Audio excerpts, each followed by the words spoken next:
as an input in agriculture. Now, agriculture is a pure land based activity. The quantity and size of land have a direct bearing on the productivity of agriculture.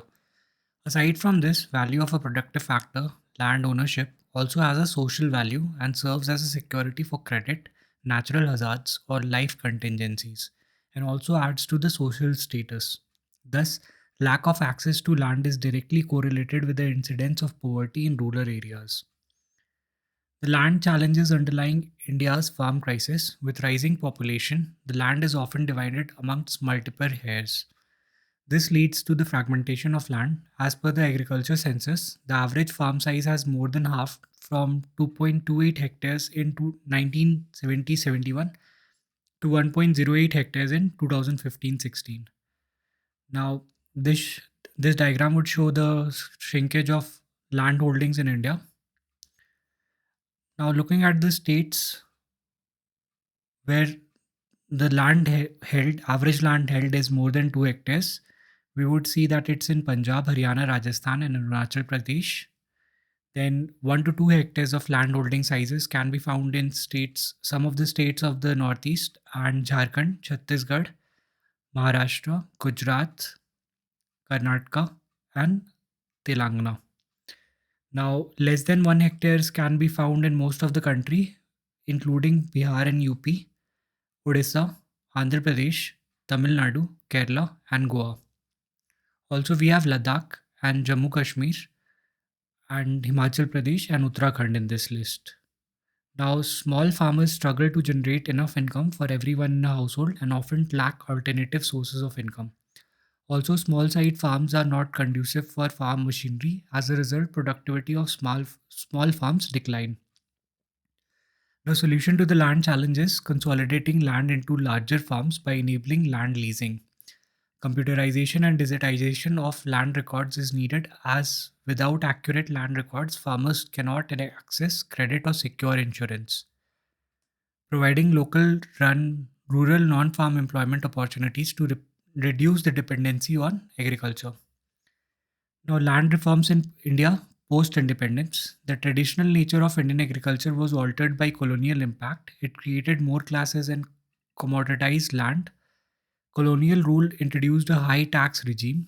The evil of intermediaries like zamindars and sub zamindars, growth of landlordism, rack renting on a very wide scale, increased the number of landless, and so on. Instead of imbibing a modern capitalist outlook, colonial rule pushed agriculture into backwardness. The problem of small holdings was further accentuated by their fragmentation. Extremely high taxes led to high indebtedness and bonded labor. Now, further, very little agricultural investment and improvement actually took place. The backwardness of the industry also led to the overcrowding of agriculture, and industry failed to absorb surplus labor. To counter agricultural distress, the government initiated a slew of land reforms post independence.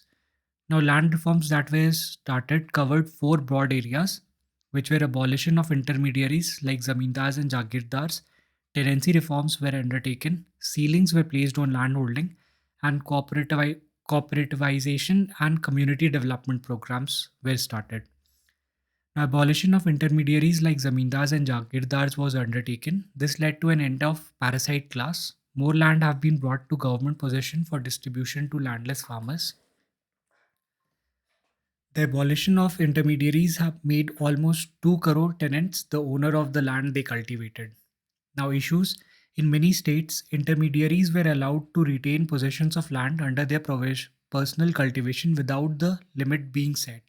Besides, in some states, the law applied only to tenant interest like Sairati Mahals, etc., and not to agricultural holdings. Therefore, many large intermediaries continued to exist even after the former abolition of zamindari. Now, tenancy reforms were undertaken with the following objectives, that is, to guarantee the security of tenure to tenants who had cultivated a piece of land for a fixed particular number of years, provide opportunity for the tenants to gain ownership of the land he cultivated subject to certain restrictions, seek reduction of rents paid by the tenants to a fair level. Now, issues with tenancy reforms were in many states, tenancy reform laws were never implemented very effectively. Despite repeated emphasis in plan documents, Some states could not pass legislation to confer rights of ownership to tenants. Although the reforms reduced the area under tenancy, they led only to a small percentage of tenants acquiring ownership rights. Excuse me. Now, ceilings were placed on land holdings, that is, the maximum size of land holdings that an individual can own was fixed. This was done to deter the concentration of land in the hands of few. Issues were in most states, these acts proved to be toothless. There were many loopholes and other strategies through which most landowners were able to escape from having their surplus land taken over by the state. In most cases, landowners managed to divide the land amongst relatives and others, including servants, in so called Binami transfers, which allowed them to keep control over the land. Now, cooperativization and community development programs were started. Cooperative farming means pooling of land and practicing joint agriculture. Each farmer remains the owner of his land individually, but farming is done jointly. Also, profit is distributed among member farmers in proportion of the land owned by them. Issue is that most of the cooperative societies fell into the hand of rural elites and were victims of politicization. Also, bogus cooperative societies were started to take substantial financial assistance offered by the state in form of subsidies, agricultural seeds, fertilizers, etc. Now, pilot cooperative forms were run like any government sponsored project rather than being genuinely motivated. Cooperative societies also suffered from huge defaults. However, it is to be noted that milk cooperative movement which started in Gujarat was highly successful. Peasants of Kheda used to supply milk through intermediary traders into villages and felt cheated, and they formed cooperative to counter this problem and themselves started to supply milk. Another big achievement of the milk cooperative movement was that around 60% of the beneficiaries were marginal or small farmers. It also promoted indigenous equipment industry as well. Women empowerment also got a significant push by the establishment of many women dairy cooperatives with the help of NGOs like Seva. Now, Bhudan and Gramdan movement.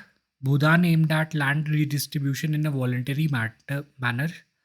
Acharya Vinoba Bhave was a Gandhian social worker, launched the Bhudan movement in 1951. He organized Sarvodaya Samaj, a federation of constructive workers. He and his followers took a march of feet, that is Padyatra, to persuade large landowners to donate at least one sixth of their land for redistribution among the landless. He was also joined by Jayaprakash Narayan, who left active politics for constructive social work. The movement started from Puchapalli village of Telangana region. In the early phases, it received almost 4 million acres as donation. The movement took a new shape in form of Gramdan movement in 1955, which derived its idea from Gandhian notion that all village land belongs to Gopal or God. It meant that all land in Gramdan village will collectively belong to all villagers. Success of the movement. Now, the movement was the first post independence movement that sought to bring social transformation through a movement and not through government legislation. It created a moral ambience that put pressure on big landlords.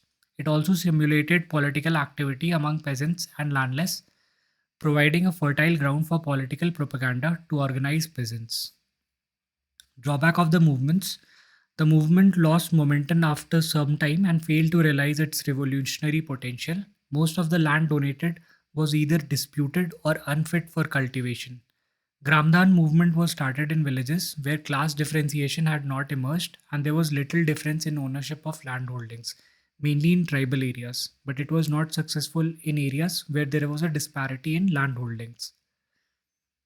Now, looking at the land use in India, land revenue records mention different land use categories, which are forest, land put to non agricultural use, barren lands, wasteland, area under permanent pasture, grazing lands, area under miscellaneous tree crops, and groves that are not included in net zone area.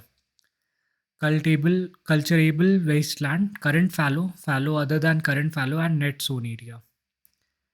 Now, looking at the changes in shares of land use categories in India between 1960 and 2008-9. Now, forest area has increased by approximately 5%. Area under non-agricultural use has also increased by 4%. Barren and wasteland has decreased. Permanent pastures and tree crops have reduced by 2%. Culturable wasteland has decreased by 2%. Fallow other than current fallow has decreased by 1%. Current fallow has increased by 1%, whereas the net sown area approximately remains the same at 46%. Now, from the above table, it can be observed that the rate of increase is highest in case of under non-culture agricultural uses. The area under non-agricultural use is increasing at the expense of wasteland and agricultural land. Also, the increase in net zone area is due to the use of culturable wasteland for agricultural purposes. Now, agricultural is a purely land-based activity. In other words, contribution of land in agricultural output is more compared to its contribution in outputs in other sectors. Now, quality of land has a direct bearing on the productivity of agriculture, which is not true for other activities. From the mentioned categories of land use, an estimation of total stock of agricultural land resources, that is, total cultivable land, can be arrived at by adding up net sown area, all fallow land, and cultivable wasteland.